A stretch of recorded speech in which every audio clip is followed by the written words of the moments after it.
जय जय रघुवीर समर्थ. समर्थ म्हणतात की आपल्या बोलण्यामध्ये गोडवा असावा, आपल्या बोलण्यामध्ये नम्रता असावी असं समर्थ आपल्याला ते सांगतात. तर समर्थ म्हणतात की समोरची व्यक्ती आपल्याशी बोलायचा प्रयत्न करते असं समर्थ आपल्याला ते सांगतात. आणि म्हणून समर्थ म्हणतात की भाषेचे सुद्धा 3 प्रकार आहेत. एक नम्र भाषा आहे, रागीट भाषा आहे आणि उद्धट भाषा आहे. जर आपण नेहमी नम्र भाषेचाच जर वापर केला, नम्र भाषेनेच आपण बोललो, तरच आपल्याशी जगही उत्तमाचं बोलणार आहे आणि आपली इमेज ही वाढणार आहे असं समर्थ आपल्याला ते सांगतात. जर आपण नेहमी इतरांशी उद्धट बोलत राहिलो, इतरांशी रागाने बोलत राहिलो, तर आपली इमेज आपण स्वतःच आपल्या हाताने खराब करून घेतो असं समर्थ आपल्याला ते सांगतात. आणि म्हणून समर्थ म्हणतात की भाषेचे सुद्धा 3 प्रकार आहेत. तर आपल्याला नम्रतेने, शांतीने आणि गोडच इतरांशी सर्वांशी बोलता आलं पाहिजे असं समर्थांनी आपल्याला ते सांगितलं. आणि म्हणूनच प्रार्थनेमध्ये सुद्धा लिहिलं आहे, उपासनेला दृढ चालवावे, भूदेवी संतासी सदा नमावे, सत्कर्म योगे वय घालवावे, सर्वामुखी मंगल बोलवावे. म्हणजे उपासने सुद्धा हा श्लोक समर्थ रामदास स्वामींनी लिहून ठेवला आहे असं समर्थ आपल्याला ते सांगतात. समर्थ म्हणतात की मुंग्या सुद्धा साखरेचा शोध घेतात. मुंग्या सुद्धा साखरेचा नेहमी शोध घेत असतात आणि कुठे साखर मिळते याचा ते शोध घेत असतात. त्या कधीही तिकटाचा शोध त्यांनी कधीही घेतला नाही. ते नेहमी मुंग्या नेहमी साखरेचा शोध घेतात आणि एक साखरेचा जरी कण त्यांना सापडला तर त्या हजारो मुंग्यांना बोलवतात की इथे आहे, तुम्ही सगळेजण या. त्यांच्या भाषेने त्या इतर मुंग्यांना बोलवतात असं समर्थ आपल्याला ते सांगतात. आणि म्हणूनच समर्थ म्हणतात की त्या मुंग्यांच्या वागण्यातून आपल्याला समजलं पाहिजे. जर मुंगी साखरेचा शोध घेत असेल, तिला जर तिकटाच्या बरणीला कधीही मुंग्या लागत नाहीत, साखरेच्या बरणीलाच मुंग्या लागतात.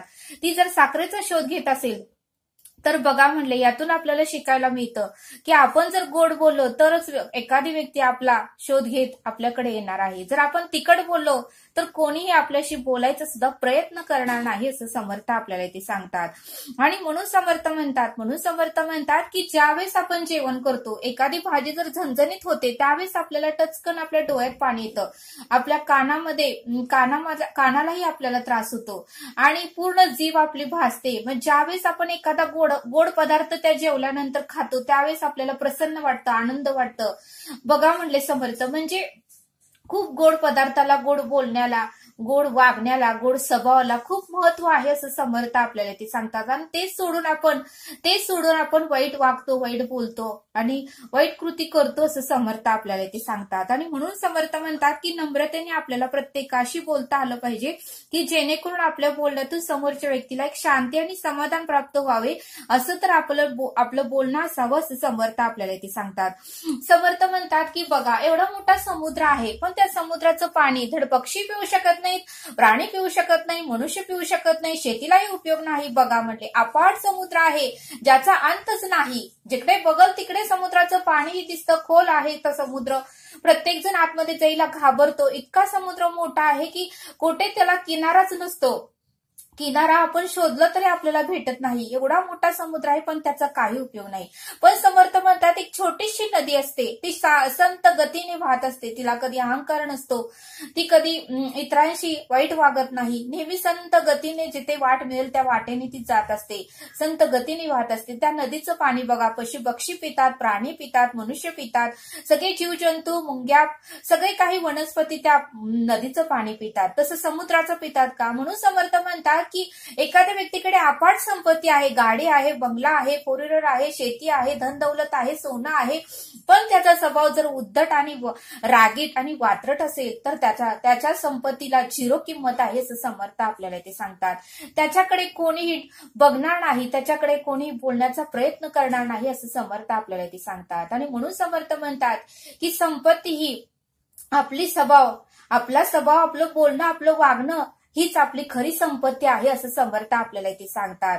बाकी संपत्ती जरी असली तरी आपण ते आपल्या बरोबर घेऊन जाऊ शकत नाही. 1 रुपयाही आपण घेऊन जाऊ शकत नाही, कारण येताना आपण रिकाम्या हाताने आलेलो आहे, जातानाही रिकाम्या हाताने जाणार आहे. आपल्या बरोबर येणार आहे ते आपलं उत्तमाचं कर्म, आपले उत्तमाचं स्वभाव, आपलं उत्तमाचं बोलणं आणि आपल्यात साठवलेली पुण्याई हेच आपल्या बरोबर येणार आहे. आणि ते शाश्वत कमवण्याचा तुम्ही प्रयत्न करा असं समर्थ आपल्याला ते सांगतात. आणि म्हणून समर्थ म्हणतात की संपत्तीपेक्षा माणसाच्या स्वभावाला जास्त किंमत आहे असं समर्थ आपल्याला इथे सांगतात। आणि म्हणून समर्थ म्हणतात की गोड फळांना जेवढी किंमत आहे, गोड फळांना जेवढी किंमत आहे तेवढी चिंच, आवळा, बोरं यांना किंमत आहे का असं समर्थ आपल्याला इथे सांगतात।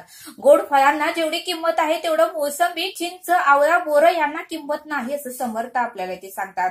का तर ते आंबट असतात, तुरट असतात, ते एकदम गोड असे नसतात की ते खाल्लं की आपल्याला एकदम डोळे आपले झाकले जातात। चिंच सुद्धा एकदम आंबट असते। म्हणून समर्थ म्हणतात की जास्त लोकांची आवड ही गोड फळांचीच लोकांना जास्त आवड असते। आवळा आणि चिंचा हे जास्त करून लोकांना आवडत नाही असं समर्थ आपल्याला ते सांगतात।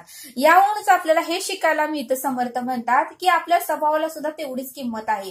जेवढं आपण गोड बोलू तेवढी आपली किंमत वाढणार आहे, जेवढं तिखट, रागीट आणि उद्धट बोलू तेवढी आपली किंमत आपल्या हाताने आपण कमी करणार आहोत असं समर्थ आपल्याला ते सांगतात।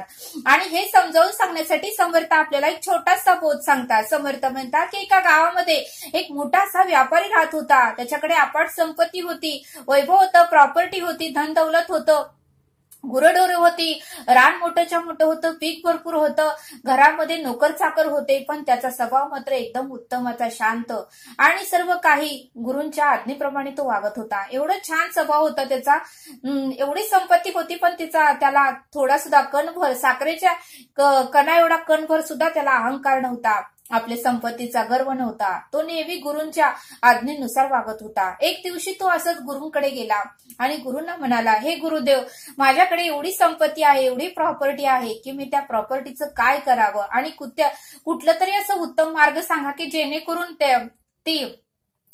जेणेकरून त्या प्रॉपर्टीचा वापर करून मला पुण्य प्राप्त होईल। त्यावेळेस गुरुदेव म्हणाले, ठीक आहे, तुझी जर मनापासून इच्छा असेल तर मी तुला सांगतो, तुझी जर इच्छा नसेल तर मी सांगत नाही। त्यावेळेस तो म्हणला, गुरुदेव, मला तुम्ही कृपा करून सांगा, कारण तुमच्या कृपेने आणि परमेश्वराच्या आशीर्वादाने मला माझ्या घरामध्ये काहीही कमी नाही। त्यावेळेस गुरुदेव म्हणाले, मी तुला सांगतोय की तू गावात एक महादेवाचं मंदिर उत्तमाचं बांध, कारण आपल्या गावामध्ये महादेवाचं मंदिरच नाही, आणि गावाच्या बाहेर एक महादेवाचं उत्तमाचं मंदिर बांध, 2 अशी तू उत्तमाची मंदिरं बांध आणि तुझ्या प्रॉपर्टीचा वापर मंदिराच्या बांधकामासाठी कर, एवढी मी तुला उत्तमाचा उपदेश देऊ शकतो। त्यावेळेस तो शेठजी म्हणाला, ठीक आहे गुरुदेव, मी उद्यापासूनच कामाला लागतो। आणि गुरुदेवांची त्यांनी साक्षात दंडवत घालून आशीर्वाद घेतला, पाया पडला आणि तो तेथून निघून गेला। व दुसऱ्या दिवसापासून त्याने गावात एक मंदिर उभा करण्याचा निर्णय घेतला आणि गावाच्या बाहेर एक निर्णय घेतला। सर्व काही बांधकाम करणाऱ्या लोकांना त्याने बोलवलं, सर्व काही सामान खरेदी केलं, कॉन्ट्रॅक्ट दिला आणि असं एवढं मंदिर बांधायचं आहे, एवढं कलाकृती करायची आहे, त्याने सर्व काही आराखडा, नकाशा काढून घेतला आणि तो जे बांधकाम करतात त्यांना त्याने दिला। आणि मग बघा म्हणले, कालांतराने दोन्ही म्हणजे गावामध्ये मोठंसं महादेवाचं मंदिर तयार झालं आणि गावाच्या बाहेरही महादेवाचं मंदिर तयार झालं। आणि मग मात्र गुरुदेवांकडे ते गेले आणि गुरुदेवांना म्हणाले, गुरुदेव, दोन्हीही मंदिरं तयार झालेली आहेत, आता आपण मूर्तीची प्रतिष्ठापना करूया। मग 2 मूर्त्याही दगडाच्या महादेवाच्या तयार केल्या आणि दोन्हीकडेही प्रतिष्ठापना केली, उत्तमाचे होम घातला, पूजा घातली, सर्व गावातल्या लोकांना जेवायला बोलवलं। गावाच्या बाहेर एक मंदिर होतं, तेथेही पूजा घातली, तेथेही सर्व लोकांना जेवायला बोलवलं। आणि मग मात्र तो शेठजी म्हणाला, गुरुदेव, आता मंदिरही बांधली, मूर्तीची प्रतिष्ठापनाही झाली, पूजा झाली, होम हवन झालं, आता रोज महादेवाची पूजा करण्यासाठी कोणाला तरी ठेवावं लागेल। त्यावेळेस गुरुदेव म्हणाले, ठीक आहे, तू 2 पुजारी ठेव आणि त्यांना महिन्याचा तू पगार दे। त्यावेळेस तो शेठजी म्हणाला, ठीक आहे गुरुदेव, आणि पगार म्हणले 2 असे पुजारीची नेमणूक झाली। गावातल्या महादेवाच्या मंदिरात एक आणि गावाच्या बाहेर परिसरामध्ये एक पुजारीची नेमणूक करण्यात आली। आणि मग मात्र कालांतराने जे लोकांना माहिती झालं की या ठिकाणी महादेवाचं मंदिर बांधलं गेलं आहे, ते लोक सगळेजण येऊ लागले। मग बघा म्हणले, गावातल्या मंदिरामध्ये खूप कमी गर्दी होऊ लागली आणि गावाच्या बाहेर मध्ये जे मंदिर होतं त्या मंदिरामध्ये मात्र भरपूर अफाट अशी गर्दी होऊ लागली। आणि गावातल्या मंदिरामध्ये फक्त थोडेफारच भक्त येत होते, जास्त भक्त येत नव्हते। त्यावेळेस शेठजीने खूप निरीक्षण केलं आणि शेठजी म्हणाला, असं का होत आहे? तो व्यापारी म्हणाला, असं का होत आहे? गावात एवढं सुंदर मंदिर आहे आणि गावाच्या बाहेर लांब आहे, त्या ठिकाणीच लोक का जातात? मंदिरात उलट भरपूर गर्दी व्हायला पाहिजे, गावातल्या बाहेर मंदिरात का गर्दी होत आहे.